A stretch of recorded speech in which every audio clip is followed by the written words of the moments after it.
Hey, it's Sam, and I'm talking today about Jupiter and its ingress into Aries, which is about to happen on April 22nd, right after the upcoming eclipse. There's a very big shift happening right now as Jupiter is leaving Pisces, about to move into Aries, in about 10 days or so, as I'm recording this on April 13th. And so this is a big shift that we're going to be talking about. I'm also going to mention the shift in the Nakshatras, which will also be important, of course, because the Nakshatras are how we, are the specific sections of the sign, and so a lot going on with this big shift that's coming, and we can see the effects of these shifts in the world right now with all kinds of things with the courts moving, it's like in the US and even around the world, with different philosophy shifting, even with like spiritual teachers and leaders. We just had a big scandal happening currently as I'm recording this recently with the Dalai Lama and other types of leaders, even political leaders, of course, the former president and legal troubles. Again, this also is reinforced in other ways also. But aside from the mundane world and the external world, it's also a great shift for you in your life. And this is why I also put together a free web class that you can get on the Jupiter and Aries shift, where I talk about how it's going to influence the world and you for your sign. If you want to get a comprehensive deep dive into this, you can register at jupiterwebinar.com. Excuse me. There's a link below the video. And it's a very comprehensive video about the recent shifts of Jupiter into Aries, and also the Jupiter Rahu conjunction, the last several Jupiter Rahu conjunctions that we've seen. I'm going to do a specific video just on that.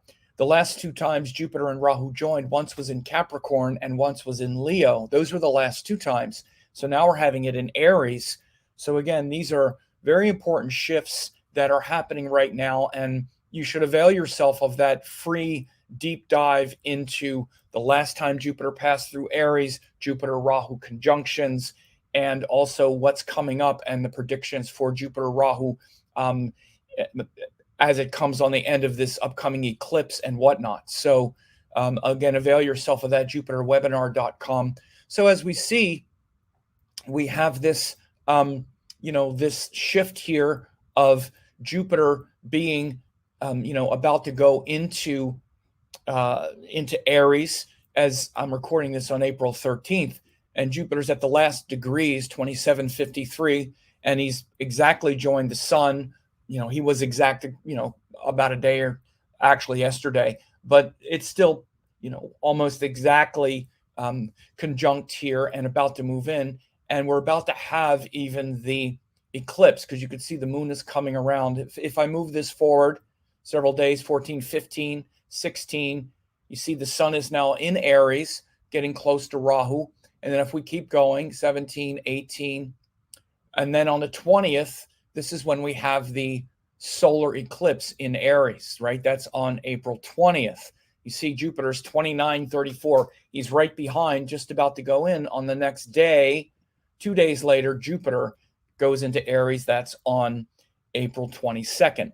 So again, this is a shift from Pisces to Aries. This is one of the Gandanta points where we have the water signs becoming fire signs. It happens at Pisces, Aries. It happens at Cancer, Leo, and it happens at Scorpio, Sagittarius. So right now we're experiencing this Jupiter, this Pisces, Aries Gandanta. Again, this one is very important because Pisces is the sign of religion, spirituality, authentic spirituality in the form of like mysticism, and things dissolving. A dissolving of your ego is huge right now. Again, I've been talking about this since the entire time Jupiter went into Pisces, after being in Aquarius, which is where Jupiter is trying to connect with all of humanity, and we could save humanity, and Jupiter's trying to teach humanity, connect with humanity. right?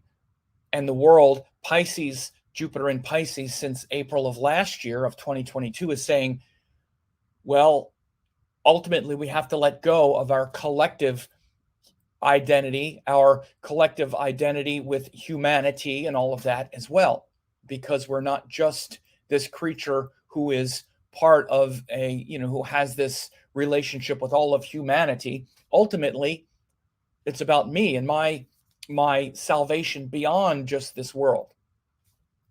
So Jupiter going through Pisces, and Pisces in general is trying to dissolve the apparent attributes of the world, dissolve all of the distinctions and apparent distinctions of the world to that transcendent cosmic nature. And most people have almost no familiarity with that. They see themselves as, oh yeah, me, this person. Pisces is the transcendent nature. So he tries to dissolve all of that, like putting it in water, and water just dissolves things. So Pisces is also related to the womb, when you're in that place before you're born, before there's birth.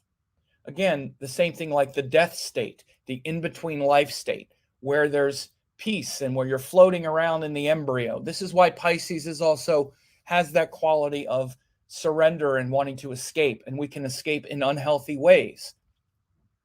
We can escape into fanaticism. We can escape into just belief in a kind of messianic figure, in a kind of cult-like figure, cult-like beliefs, because we don't want to think. We don't want to go through all of the rigor of thinking. We just want to make it simple so I can just trust and surrender and let go.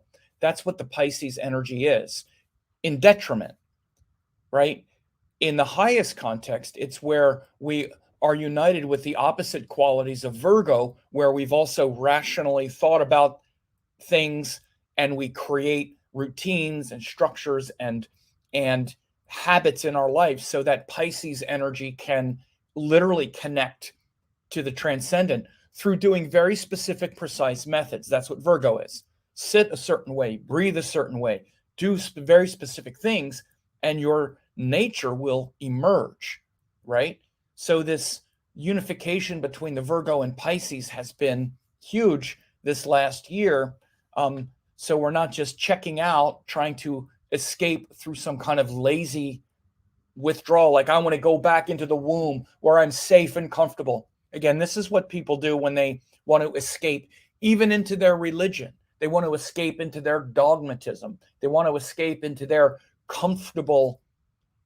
sort of comfortable cocoon where they don't have to think critically and acknowledge all the bad things of the world. No, I'll just believe in this thing, or maybe even believe in this sort of cult leader, or this blind faith, like this kind of naive blind faith. So we're seeing a lot of those things really fail these days. Again, or be questioned, or sort of dissolve. They're sort of dissolving before our eyes. They're like dissolving before our eyes right now, particularly since early 2022, or it was April 2022, when the outer planet of Neptune also moved into Pisces. And again, I've been doing some work lately on these things. I'm teaching a course on this, on how to use the outer planets, especially in mundane events. I don't use them for natal astrology at all. But when we're talking about the world, it's certainly legitimate, right? Because they're these larger social forces and whatnot. So notice how your childish illusions have been trying to dissolve relative to the things you naively believe in, even that you know aren't true, but you want to believe them, so you just overlook all of the details and the uncomfortable, painful details, which is Virgo, that should make you smart and have you grow up and not just cling to naive fantasies and escape into those naive fantasies. And that includes again, let's say the religious or spiritual leaders, or you've just projected onto them without actually understanding it. By the way, it doesn't mean that they're bad or flawed either. It means you have to investigate a little bit more and maybe find your own truth. So that's what's shifting. And it's shifting that whole kind of dissolving of your false identity. leads to Jupiter going into Aries, where it's okay, now there's a rebirth of a new powerful identity. And that's the power in it. And Aries is incredibly powerful, of course, because it's that rebirth, literally, of after the womb of Pisces, there's the birth of Aries, right? So it's incredibly powerful thing to go through. And again, this is why I have this. That's really, I'm going to go in very deep detail with this Jupiter and Aries transit, or I'm sorry, this Jupiter and Aries class that I talked about, and because it's this rebirth. And again, this is also in a very important cycle in 2023. We still have a lot of big changes that need to happen, that are going to be happening in 2023 with this big eclipse cycle that's going on. And if you haven't gotten my 2023 forecast yet, you should really get it now. And for your sign, to see how these big shifts are going to affect you. Get the 2023 Vedic astrology forecast for your zodiac sign, or for all 12 zodiac signs. In it, I analyzed the 11 most important shifts we'll all be facing in 2023. I analyzed these based on your sign. That would be your Vedic rising sign. In January, we have the big retrograde cycle of Mercury. Then in the middle of January, Saturn makes a huge shift into Aquarius for more than 2 years. Then, by the time we hit the spring, Jupiter moves into Aries, and we also have eclipses in Aries and a lot more, including Jupiter-Rahu conjunction. In the summer, Mars in Leo, along with Venus and Mercury retrograde cycles, show some major transformations for us all. At the end of the year, the lunar nodes change signs, and we have eclipses and a lot more. So again, learn about what all of this means for you in 2023, or get all 12 forecasts so you can know what this means for your loved ones as well.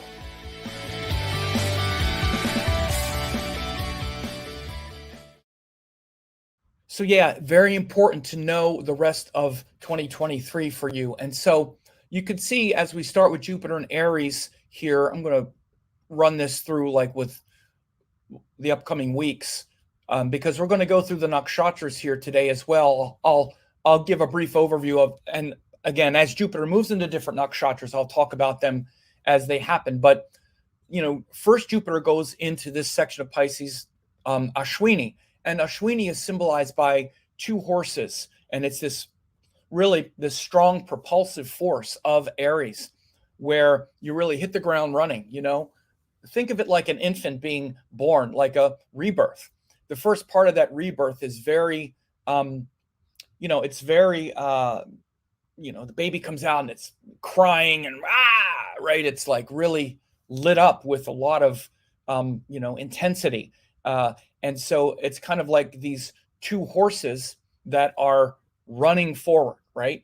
Hopefully running forward, not sort of chaotically spinning. So as we get older, we need to join those 2 horses. In fact, yoke them together. This is what yoga comes from, the same root word, to yoke or to join. Join those 2 horses. So we're being pulled forward very quickly toward our new destiny, you would say. And that, that quality of Aries is very much related to that force of, like, the twin horses running quickly and pulling you forward very quickly as well. So the Jupiter will be in Ashwini. Sorry, let me pull this up. These screens. He'll be in Ashwini until June 21st. Sorry, let me move this forward. You see, he goes through Ashwini till like June. It's actually, by the time he's, by the time it's the 24th, he's in Botany. Now, he spends a long time in Botany. He spends in Botany Nakshatra. That's the nakshatra after Aries. Again, realize this is sidereal zodiac, because again, Aries and Ashwini are at the beginning of the zodiac. We don't measure the zodiac based on the vernal equinox. That's what they do in Western astrology. It's never been done in Indian astrology, because the sky and the portions of space are where you locate the planets in the sky. It's very simple. It's never been a confusing thing or never been done any other way in every text, astronomy, astrology. It's always been that way. No debates about it. It's simply that's the way Indian astrology is done. If people want to do it differently, they can, but that's not Indian astrology, and it's not a debatable point. So again, at this point, as Jupiter is moving through that section of the sky, then he moves into the section of sky called Botany, which is the point in Aries, which comes after these horses running with power and strength forward, or whether they're going sideways. Botany is where you have these consequences now, the consequences of your actions. And the symbol is like the womb of creation, the female reproductive track, right? Like with ovaries and vagina and womb and all of that. That's the symbol of Botany, because we have a certain energy that penetrates into existence. Again, that's really the first part of Aries, and Ashwini is literally our capacity and our will penetrating you would say, quantum field. If you want to use quantum physics, that's the way you can look at it. If you know quantum physics, we have the wave of possibility in the quantum moment, but then your will, and based on your karma and based on your presence, collapses the infinite possibilities of the wave into the particle and selects one thing at the exclusion of everything else within any sort of karmic frame, right? And so however you've collapsed that will, or you've collapsed that wave into the particle in the Ashwini part, then you get the results in the Botany. Your penetration into the womb of creation produces a result in Botany, and you have to bear that result. This is why the Botany also comes from the root word to bear. Even in English, we have to bear the results. We bear a child, right? So Botany is ruled by the gods Yama, and he's also, well, actually it's just Yama, which is about consequences. And so, but those consequences feel like a restriction, but it's also the thing where we have the ability to control what happens, like prana yama, where you control the prana, where rather than the prana just making your mind go crazy, you control the prana and you focus the prana. So this first part of Aries, Ashwini and Botany, are very much related to yogic potential. Again, Ashwini, being related to horses, is also very related to prana and breath and this propulsive force and this energy moving forward, deeply related to the prana moving and how your prana is either focused or scattered. However focused or scattered it is, you'll feel those results in Botany. And the Botany transit is literally from like early June, like June 21st or so, through like next April 17th. Now there'll be a sojourn of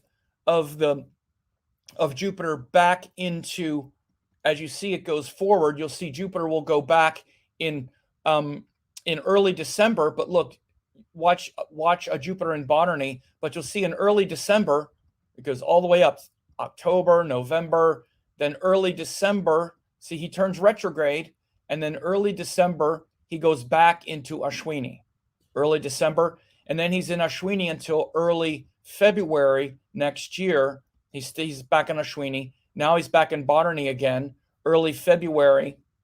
So by February 10th of next year, he's back in Botany. But again, by the time from the end of June until early April next year, with exception of 2 months in at the end of December and into early December to early next year, we'll have Jupiter in Botany. So June 21st, which is like on the solstice, Jupiter will enter. So again, like from the first day of summer until practically spring of next year, Jupiter is in Botany with the exception of 2 months. So again, that's a lot of that Botany energy. And then he goes into Kritika. We're going forward here. April 17th of next year, you see he goes into Kritika. This is the 20th. So it's like the 17th. Here it is, the 13th, he's in Botany. By the time we get to the 20th, Jupiter's now gone into Kritika. Now, Kritika is that part of Aries that leads into Taurus. Again, these nakshatras are absolutely correct. They connect the rashis to each other. They join.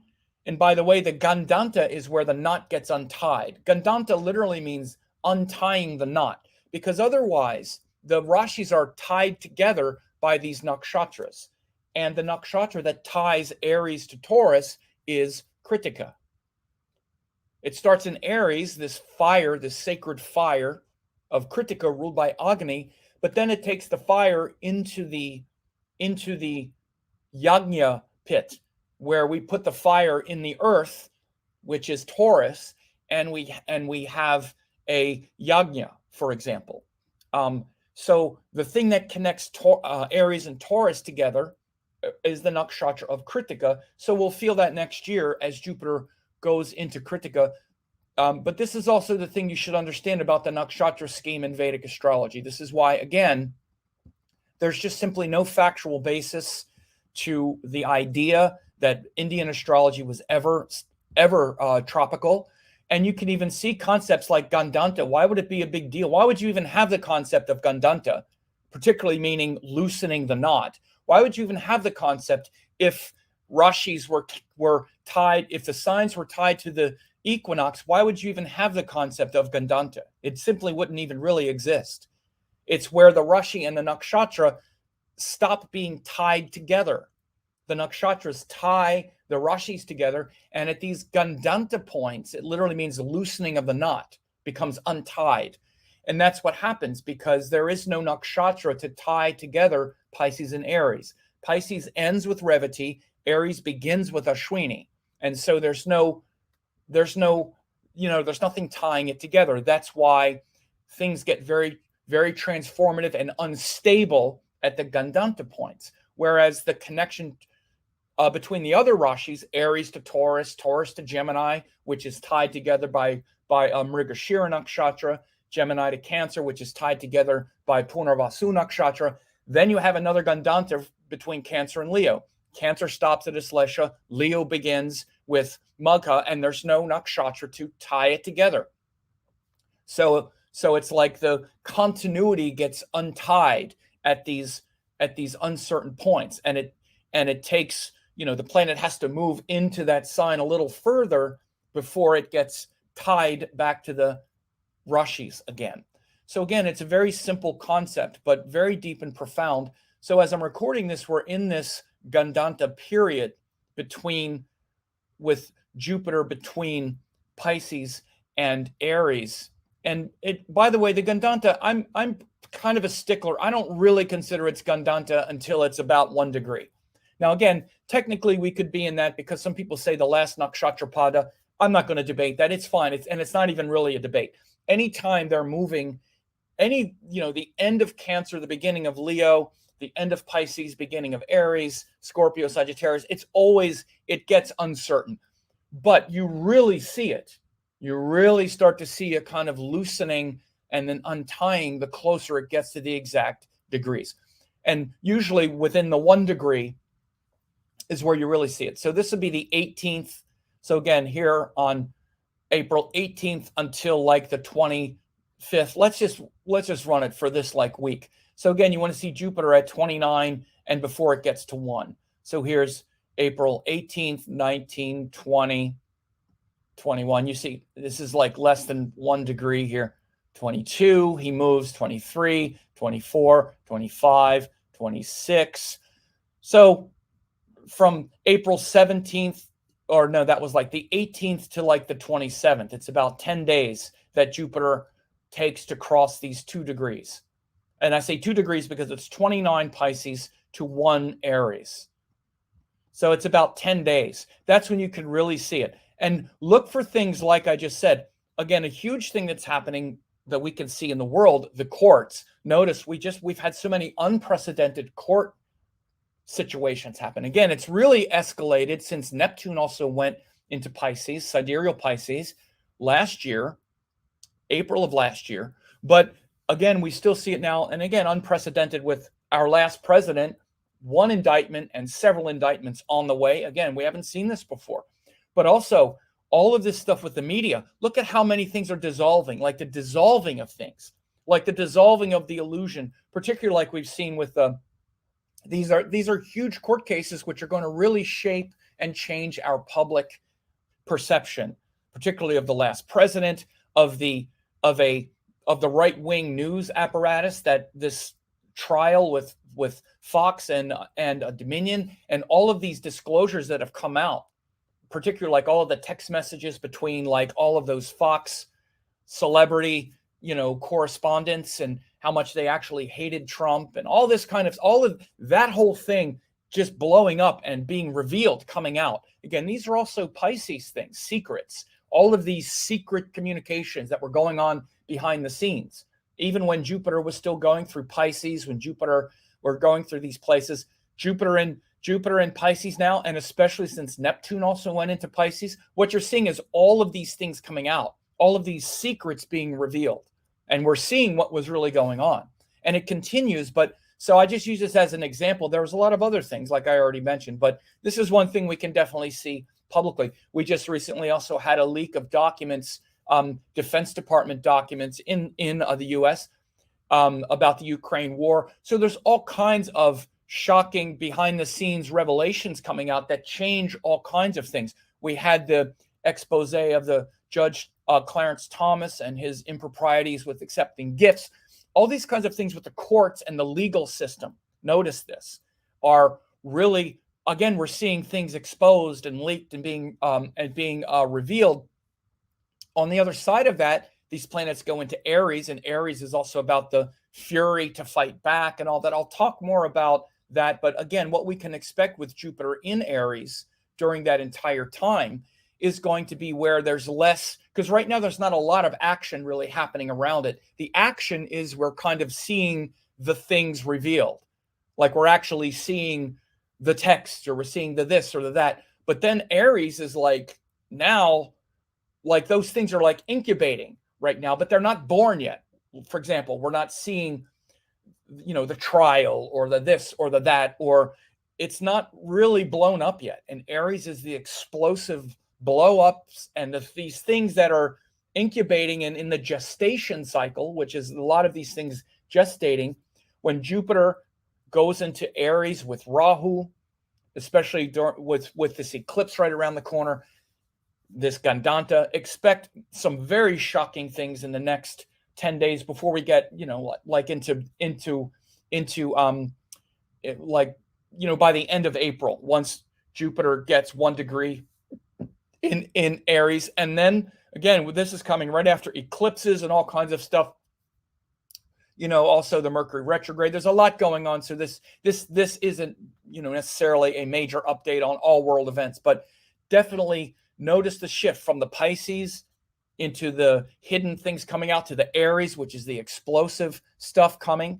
And I'll do more updates on that, and you'll see it coming. But aside from that, I just wanted to do this update about this shift, this Gandanta of Jupiter moving into Aries, April 22nd, also through the Nakshatras, what it really means for you. Go to the JupiterWebinar.com link that you see here, and get more info so that you're better prepared for you and that cycle. Because again, it's going to be different whether, if you're a Scorpio person, it'll be going through your 6th house, and it's the 2nd and 5th house ruler. If you're Leo, it's going through your 9th house, that Jupiter in Aries for the next year. So you'll want to really know and be prepared for that. So anyway, I hope this was helpful for you. For a limited time, I'm offering 10 hours of masterclasses, Yoga and Vedic Astrology, Quantum Vedic Astrology, and Spiritual Astrology Masterclass. These are 3 great courses that will really help you a lot. Now, in case you don't know who I am, I taught the Astroved certification course, Dattatreya Shiva Baba, in 2010. Ravi Shankar published my book in 2018. I've been around for decades. I've been teaching these great classes, and if you go to VedicAstrologyEssentials.com, you can get this 90% off discount of these 3 great classes, more than 10 hours, guaranteed value. You can check this out. These 3 classes will give you all the necessary tools to begin to learn Vedic astrology. Please find me on YouTube at Sam Jeppy, Vedic Astrology Teacher. On there since 2007, thousands of hours of classes. Also on Facebook at Astrology Teacher, tons of articles updated regularly. And I'm on Instagram at Vedic Astrology 108, ongoing updates and interaction.